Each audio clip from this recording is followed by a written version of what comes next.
అయ్యో, ఇలా కుంటున్నారేమిటండి? ఏమైంది? రాంబాబుకి మొదటి పరీక్ష పెట్టాను. ఇలా కుంటున్నారో పరీక్ష కాదు, గంతులేయడంలో పరీక్ష. ఇలాంటి తిక్క ప్రశ్న లేకు. నీ ఫేస్ చూడబుద్ది కాదు నాకు.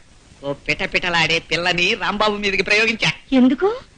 ఇద్దరూ కలిసి కూర్చుని క్యారం బోర్డు ఆడుకోవటానికి. చేస్తుడు ఆ పిల్లని ప్రయోగించి అతనేమన్నా ప్రలోభపడతాడేమో అని చూశా. నా మనసులో ఒక శాంతిగా చోటుందని చెప్పి ఆ పిల్లని మెడబెట్టి గెంటేశాడు. అలాగా? అయితే బుద్ధిమంతుడే మన రాంబాబు. అంత మంచి మనిషిని నేనెందుకు సరిగ్గా అర్థం చేసుకోలేకపోతున్నాను. ఎక్స్క్యూజ్ మీ, ఏమండో మిమ్మల్ని, మీతో కాస్త పనుంది, అలా టౌన్కి వెళ్దాం వస్తారా? ఓకే పదండి. థ్యాంక్స్, రండి. ఏమిటండి నన్ను ఇంత దూరం టౌన్ కి తీసుకొచ్చి బార్కు తీసుకొచ్చారేమిటి? అలా 4 గుండాలు వేసుకుని కాస్త కబుర్లు చెప్పుకుందామని. Waiter, 2 scotch. అబ్బే, నేను తాగనండి. పర్లేదు బ్రదర్, నీ తాగుతాను. నాకు జస్ట్ కంపెనీ ఇవ్వండి అంతే.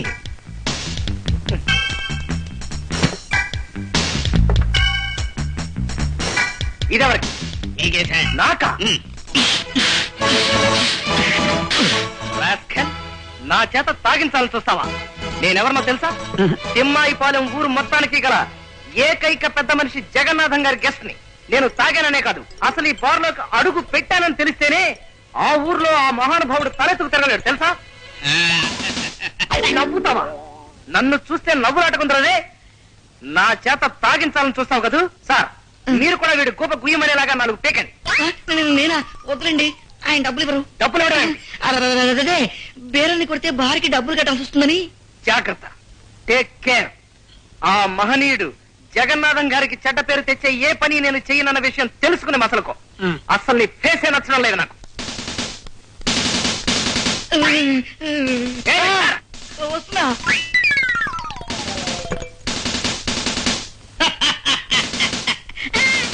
అయితే మన రాంబాబు మీ 2వ పరీక్షలో కూడా నెగ్గినట్టేనన్నమాట. నా ముందలా ప్రవర్తించడం నటన మాత్రం కాదండి. దురలవాట్లుంటే మొహమాటానికి వద్దనే వాళ్ళ మొహంలోనే ఆ అబద్ధపు మాట తెలిసిపోతుంది. అంచేత నా అంచనా మేరకి అతను తాగుడు, జూదం, వ్యభిచారం ఇలాంటి చెడ్డలవాట్లు ఏమీ లేని మంచి మనిషి. ఆ కుర్రాడికి మనం అంటే అపారమైన గౌరవం, మన శాంతంటే అమితమైన ప్రేమ అని తెలిసిపోయింది నాకు.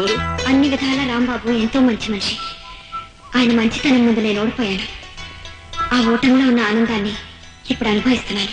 రిక్షా ఇక్కడే తిప్పు బాబు. ఈ ఇంటి ముందే బొంగరంలా గిరగిరా గిరగిరా తిరుగుతుండాలి. తిప్పు తిప్పు తిప్పు. మై డార్లింగ్, ఇది బీదవాడి కారు, మాది కుర్ర కారు. మేం చేస్తోంది షికారు. తను తాయారు, మేం పెళ్లికి తయారు. ఇది ఖరారు. ఈ అమ్మాయిని పెళ్లి చేసుకుంటారా? మరి నన్నేం చేస్తారు? నిన్నేమైనా చేయడానికో, నీ బాధ్యతల నుంచి తప్పించడానికో నేను ఎంతగానో సీత. నువ్వు ఇలా నీ తల్లి కన్నిటికి వేన్నెల్లో పెట్టిన కొవ్వొత్తులా కరిగిపో. నేను ఈ పిల్లల్ని పెళ్లి చేసుకుని ఎటో ఎగిరిపోతా. నా వెనకాల బాధ్యతలున్నాయని నన్ను వదిలేస్తారా? నేను చేస్తున్న పనిలో ఇసుమంత అన్యాయం కూడా లేదు సీత. ఇప్పటికైనా మించిపోయింది లేదు. నీ బాధ్యతలన్నీ దించేసుకుని ఆ ఇంటితో నీ బంధాన్ని తెంచేసుకుని నాతో వచ్చేస్తానంటే ఈ పిల్లల్ని పంపించేస్తా. లేకపోతే ఈ అమ్మాయి మేడం తాళి కట్టేస్తా. అంత పని చేయకండి. నాకు మా అమ్మ, అక్కయ్య, చెల్లెలు ఎవరు వద్దండి. మీరు మీరు కావాలండి. ఆ మాట మీ అమ్మ ముందు చెప్పు. అలాగే. అమ్మా, వెంటనే మన ఇంటి బాధ్యతలు వదిలించుకొని రాకపోతే నన్ను కాదని ఆ అమ్మాయిని చేసుకుంటానంటున్నారే. అయ్యో వద్దమ్మా, మా విషయాలను పట్టించుకోవద్దు. మా గురించి మీ భవిష్యత్తు పాటు చేసుకోవద్దమ్మా. నువ్వు సూర్యబాబుని పెళ్లి చేసుకుని సుఖపడు. ఏమిటి, నన్ను పెళ్లి చేసుకోవద్దని చెప్తున్నారా? లేదు బాబు, చేసుకోమంటున్నాను. కాస్త గట్టిగా చెప్పండి. అలా మీలో మీరే కొనుక్కుంటారే. వెంటనే మా సీతని పెళ్లి చేసుకో బాబు. అది అలా రండి దారికి. మా సీతని పెళ్లి చేసుకో బాబు అని ఇప్పుడు మీరు అరిచిన అరుపు చుట్టుపక్కల 6 మైళ్ళ దూరం వినపడింది. వాళ్ళే నాకు సాక్షులు. ఇదిగోనమ్మా 50 రూపాయలు. చాలా థ్యాంక్స్. డ్రామా ఆర్టిస్ట్ ఇప్పుడు 16 గంటలు కూల్చింది. 60 కాపురాలు నిలబెట్టింది. ఇక మీరు పరీక్షలు, మార్కులు వేయడాలు అనే గొడవలు ఏం పెట్టుకోకుండా మన అమ్మాయిని రాంబాబుకి ఇచ్చి పెళ్లి చేసేస్తే మంచిదండి. అక్కడే నీ తొందరపాటు ఆడబుద్ధి ప్రదర్శించావు నువ్వు. 3వది అసలైంది అయిన పరీక్ష ముందుంది. చక్రమణి, రేపొచ్చే శుక్రవారం నువ్వు మా అమ్మాయి శాంతిని పెళ్లి చేసుకోవాలి. నాన్న, అదేమిటండి మతుండే మాట్లాడుతున్నారా? మధ్యాహ్నం మాగాయ పచ్చట్లో గోంగూర పులుసు కలుపుకోద్దండి అంటే విన్నారు కాదు. చక్రపాణికి శాంతికి పెళ్లంటే నిజంగా పెళ్లి చేయమా? సొన్న పెడత ఫేసు నువ్వును. అలా చేస్తామని రాంబాబుకి తెలిసేలా చేస్తాం. నిజంగా అతను మన శాంతిని సిన్సియర్ గా ప్రేమిస్తే స్వార్థం లేని ప్రేమ త్యాగాన్ని కోరుతుంది అన్న ప్రిన్సిపల్ ప్రకారం అతను చిరునవ్వు నవ్వుతూ అలాగే కానివ్వండి sir, okay, all the best to her అంటాడు. అలా అన్నాడు, నిజంగా గొప్ప మనిషే. ఆ ముహూర్తానికే శాంతినిచ్చి అతని కాళ్ళు కడిగేస్తాను. లేదు, శాంతి ఇంకొకరిని పెళ్లి చేసుకోవడానికి వీల్లేదు అని అన్నాడు, ఆ ప్రేమలో ఏదో స్వార్థం ఉందన్నమాట. అప్పుడు అతనికి మరికొన్ని పరీక్షలు పెరుగుతాయి. ఏమైనా ఇంతవరకు నువ్వు పెట్టిన పరీక్షల విషయం సరే, ఇప్పుడు నువ్వు చేయబోతున్న పని మాత్రం ఏం బాగుండలేదు నాన్న. నిజమేనండి. ఈ కుర్రాడితో దాని పెళ్లి జరిపిస్తామని 10 మందిలో చెప్పి చివరికి రాంబాబు నుంచి చేస్తే నలుగురు ఏమనుకుంటారు చెప్పండి. నిజంగానే ఈ ఆలోచన నాకు నచ్చడం లేదు సార్. నేను ఇప్పటికే సుమతి అనే అమ్మాయిని ప్రేమించి పెళ్లికి రెడీ అయిపోయి ఉన్నాను. ఇప్పుడు ఈ పెళ్లి విషయం మా సుమతికి తెలిసిందంటే నా తాడు తెగుతుంది. All of you please keep quiet. ఏం చేయాలో ఎలా చేయాలో మిలిటరీలో యుద్ధ వ్యూహాల్ని తయారు చేసిన ఈ జగన్నాథానికి మీరెవరు చెప్పక్కర్లేదు, చెప్పడానికి వీల్లేదు. చెయ్యవలసింది నేను చేసుకుపోతాను. చూడగలిగితే మీరు చూసుకుపోండి, లేదా కళ్ళు మూసుకుపోండి. That's all. మీకోసం ఎవరో వచ్చారండి అయ్యా. ఏరి ఎరా చక్రి, బాగున్నావా? నాన్నా నువ్వా? ఇటు వచ్చావేమిటి? చిన్న పనుండి. మీరు తర్వాత మాట్లాడుకోవచ్చు. నా రూపాయి నాకు ఇప్పించండి బాబు. రూపాయి ఏమిటి? వీరు నాకు బస్ స్టాండ్ లో కలిశారు. మిమ్మల్ని గురించి అడిగారు. మీరు నాకు తెలుసని చెప్పగానే రూపాయి నా దగ్గర అప్పు తీసుకుని కలర్ సోడా తాగారు. ఆ రూపాయి ఇప్పిస్తే ఓరి నీ కొంపలో వజ్రాల పాత్ర దొరక 1 రూపాయికి ఎంత అయిపోతావు. నువ్వెక్కడ కక్కుర్తి మనిషి అయ్యాడు. వెళ్ళలే ఇందా తీసుకో వెళ్ళు. ఆగే. వెళ్ళు, మా కథ పని ఉంది. అదే ఆ పరీక్షే చివరి పరీక్ష. ఇప్పుడు రాంబాబుకి పెట్టబోతున్నాను. మీరు ఆ సాటి నుంచి చూస్తూ ఉండండి. కానీ ఇలా చేయడం అంత మంచిది కాదేమో అనిపిస్తుంది నాన్న. అవునండి, పెళ్లికి సంబంధించిన విషయం అయ్యే. మరొక్కసారి ఆలోచించండి. బాగా ఆలోచించే ఈ నిర్ణయానికి వచ్చాను నేను. ఇంకా ఎవరేం చెప్పినా విన్ను. అతను వచ్చేస్తున్నాడు, మీరు లోపలికి వెళ్ళండి. రాంబాబు సార్, నీతో ముఖ్యమైన విషయం మాట్లాడాలి. చెప్పండి సార్. నమస్కారం అండి. రెండల్లుడు గారు రండి, సమయానికి వచ్చారు. వీరు మా నాన్నగారు నారాయణ గారు. హలో బాబు గారు. హలో సేటు. ఇదేంటిది 5 రూపాయలు ఇచ్చారు? అది ఉంచండి. కొత్త మనుషులు కలిసినప్పుడు ఉత్తరేజ్ శేఖరణ ఇవ్వకుండా తృణమో పణమో చేతిలో పెట్టడం, అలాగే నేను పుచ్చుకోవడం అలవాటు. ఇప్పుడు మీ లెవెల్కి తగ్గట్టుగా మీరు ఇవ్వండి. ఎలాగో మీరు 100కి తగ్గరనుకోండి. ఈ అలవాటు చాలా బాగుంది. పైగా మీ ఫేస్ కూడా నచ్చింది నాకు. ఇదిగో ఇది ఉంచండి. నాకు తెలుసండి. ఓరి మీ పెరట్లో పెట్రోలు బాగు తవ్వా. రూపాయి ఇచ్చావా సెట్టు? చాలా బాగుందండి. ఇద్దరు ముచ్చటైన జంట అవుతారు.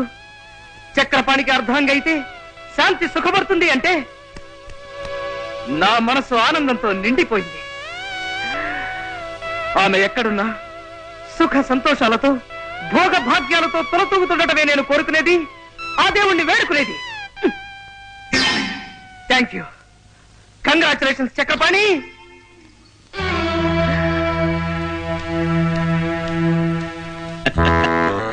నా మాట నమ్ము నాన్న. ఊరికే ఆ రాంబాబుని పరీక్ష చేయడానికి ఆయన నన్ను అల్లుడుగా చేసుకుంటా అన్నాడే కానీ నిజంగా కాదు. ఆయన ఊరికే అన్నా అదే నిజమై తీరాలరా. ఆయన కూతురు పెళ్లి చూసుకున్నామంటే ఆయన ఆస్తి మొత్తం మనకే వస్తుందిరా. అప్పుడు ఎంతగా పాతప్పులన్నీ తీర్చేసి కొత్త అప్పులు చేసుకుంటూ దర్జాగా పెట్టుకొచ్చురా. వాళ్ళ అమ్మాయిని నేను ఎలా చేసుకుంటానన్నా? నేను సుమతిని పెళ్లి చేసుకుంటా అని మాట ఇచ్చినట్టు నీతో చెప్పాను కదా. ఓరి నీ తండ్రి ఎక్సైజ్ మినిస్టర్ అయి కోర్టు సంపాదించా. ఆ సుమతిని ఇచ్చిన పావలా బిడ్డ 10 పైసలు కూడా అమ్ముడుపోతురా. కొన్ని కోట్లకు అధిపతి అయ్యే అవకాశం వచ్చిందిరా. దాన్ని సక్రమంగా వినియోగించుకుని బాగుపడతా దత్తమ్మ. అది కాదు నాన్న. ఇంకేం మాట్లాడదు. ఉత్తిరే అన్న చక్రపాణి నాలుడు అన్నమాట జగన్నాథం అన్నే అన్నాడు. ఆ మాటే నిజం చేస్తాను. ఆయన ఆస్తి మొత్తం చేజిక్కించుకుంటారు. అప్పు చేసి పప్పు కూడు తినరావో నరుడా, గొప్ప నీతి వాక్యమిది కనరా పామరుడా. ఎవరని ఇంట్లో? ఎవరు? రంగనాథం ఉన్నాడమ్మా? బయటికి వెళ్ళారండి, ఇప్పుడే వచ్చేస్తారు. మీరు? నా పేరు నారాయణమ్మ, మీ వారి స్నేహితుడిని. రిక్షావాడికి డబ్బులు ఇవ్వాలి. ఓ 10 రూపాయలు చల్లుంటామండి. థ్యాంక్స్ అమ్మా. రిక్షా వాడికి ఇవ్వాలన్నారు. వెళ్ళేటప్పుడు రిక్షావాడికి ఇవ్వడానికమ్మా. ఏమయ్యా రంగా కులసా? ఎవరు? నారాయణ. నారాయణేనయ్యా. ఏమయ్యా పెద్ద మనిషి, ప్రాణం మీదకి వచ్చిందని 5,000 అప్పు తీసుకెళ్లి 10 నెలలు దాటుతుంది. ఇంతవరకు మనిషి అయిపోతలేవు. ఇదేమన్నా మర్యాద లక్షణమేనా? ఇస్తాలేమయ్యా. ఆఫ్టర్ ఆల్ 5,000 అప్పించావు లేదో పెద్ద రంకెలేస్తున్నావు. ఇదిగో నాకు లక్షల అప్పులు ఇచ్చిన వాళ్ళే నా ముందు నోరెత్తడానికి సాహసించరు. అంత దూరాన్ని చేతులు కట్టుకు నిలబడతారు. 5,000 ఇచ్చావు లేదో పేద గింజుకుంటున్నావు. ఇదిగో మా అబ్బాయికి ఒక కోటీశ్వరుడు ఏకైక పుత్రుడిచ్చి పెళ్లి చేస్తున్నాను. ఆ పెళ్లైన మరుక్షణమే మీ అందరు అప్పులు తీర్చాతలు మారేస్తానయ్యా. ఇదిగో కావాలంటే శుభలేఖ చూడు. నీ కొడుక్కి జగన్నాథం కూతురు చేసుకుంటున్నావా? అవునయ్యా, కనపడ్డా వచ్చే నెల పెళ్లి. జగంగా నన్ను కాదని ఈ నారాయణ గారితో బియ్యం అందుకుంటావా? రే దొరికిందిరా, ఇప్పుడు నీ జుట్టు నా చేతుల్లో దొరికింది. ఇక నీ కాబోయే అల్లుణ్ణి నానా భ్రష్టు పెట్టి చేస్తాను చూసుకో. ఇదేమిటి అమ్మాయి శాంతి? సుబ్బులు ఏమిటండి? ఏమిటి అరుపులేమిటి? పంప మునిగిందే. చూడు శుభలేఖ చూడు. నేను మాట వరుస కన్న మాటను పట్టుకుని చక్రపాణికి శాంతికి పెళ్ళంటూ శుభలేఖలు వేయించేశాడు ఆ త్రాసుడు నారాయణ. అయ్యో, నేను భయపడినంతా జరిగింది. ఈ దిక్కుమాలిన పరీక్షలు వద్దు మొర్రో అని ముందు నుంచి నేను నెత్తి నోరు బాధ చెప్తే విన్నారా? ఇప్పుడు అనుభవించండి. ఈ శుభలేఖలు అందరికి పంచిపెట్టే ఉంటాడు ఆయన. ఇప్పుడు నలుగురిలో ఎలా తలెత్తుకు తిరగలను నాన్న? అసలు ఎత్తనేడి చక్రపాణి ఏంటి సార్? త్వరగా రావాలి. నీ నాన్న నిర్వాకం చూడు. సారీ సార్, మా నాన్న ఇంత చచ్చిపోతారని నేను ఊహించలేదు సార్. ఈ శుభలేఖ బయట పడితే నా కూతురు బతికి ఏమవుతుందో చెప్పు. ఇది బయటపడితే నా బతుకు సర్వనాశనం అయిపోతుంది సార్. మా సుమతి గారికి చూసిందంటే కొంపలు అంటుకుంటాయి. ఎలా ఇప్పుడు ఏం చేయాలో సలహా అయినా చెప్పి తగలడు. అదే నాకు అర్థం కావడం లేదు సార్. ఏమిటి నీకు అర్థం కాని? ఇలా మీలో మీరు పోట్లాడుకోవడం కాదు, జరిగిన విషయం అంతా వివరంగా చెప్పి రాంబాబు గారిని సలహా అడగండి. నాన్న, మనిద్దరి మధ్య జరుగుతున్న పోటీలో గెలుపు నాది కాబోతుంది. నా పెళ్లి సుముహూర్తాన్ని నీకు త్వరలో తెలియజేస్తాను. నువ్వు అమ్మ 4 రోజులు ముందుగానే రావాలి. బాబు, రాంబాబు గారు, బాబు రాను. ఇవి నీ చేతులు రాంబాబు, పట్టుకుని శరణు కోరుతున్నాను. పెద్ద ఆయన చేతులు పట్టుకున్నాడు కాబట్టి నేను మీ కాళ్ళు పట్టుకుని సహాయం చేయమని బతిమాలుతున్నాను రాంబాబు గారు.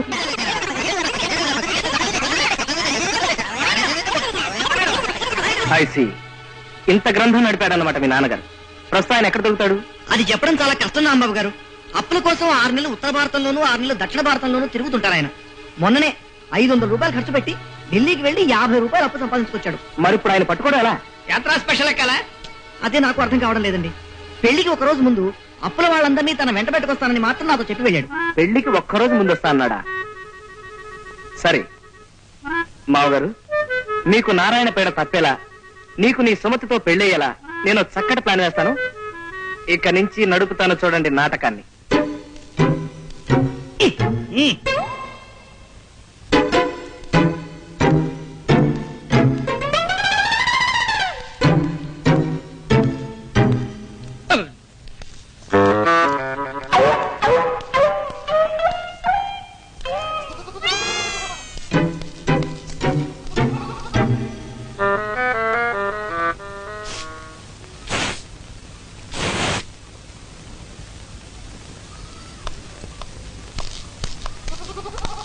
ఇక్కడ చక్రపాణి అంటే ఎవరు బాబు? నేనే. నువ్వేనా? శుభం.